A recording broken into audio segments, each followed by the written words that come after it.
ক্রেতা বিক্রেতা আর দর্শনার্থীদের ব্যাপক উপস্থিতির মধ্য দিয়ে শেষ হলো রিহাব ফেয়ার 2024।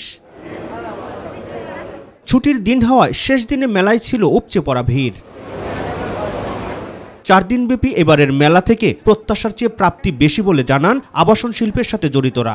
আমরা এই 4 দিন আমরা যেভাবে আশা করেছিলাম তার চেয়ে অনেক আমরা কাস্টমারদের ফিডব্যাক পেয়েছি। দেশের যে পরিস্থিতি, চলমান পরিস্থিতি সব মিলে তারপরও আমরা মোটামুটি সন্তুষ্ট।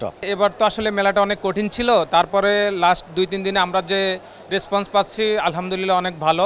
সবার জন্য আবাসন নিশ্চিত করার পাশাপাশি পুরো মেলা জুড়েই ছিল অফারের ছড়াছড়ি। যারা আমাদের এখানে দেখে স্পট বুকিং দিয়ে গেছেন তারা তো দিয়েছেন, অনেকে প্রজেক্টটা ভিজিট করে তারপরে বুকিং দিতে চান, সেই ক্ষেত্রে তাদের জন্য আমাদের টাইম ফ্রেমটা 15 তারিখ পর্যন্ত থাকবে। তারা প্রজেক্ট দেখে প্লট চয়েস করে নিতে পারবে।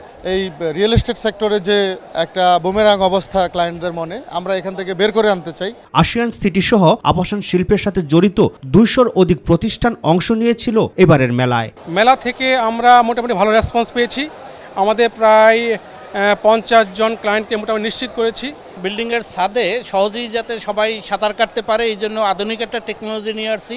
এটা হলো fibreglass swimming pool. Rakib Hasan, my TV, Dhaka.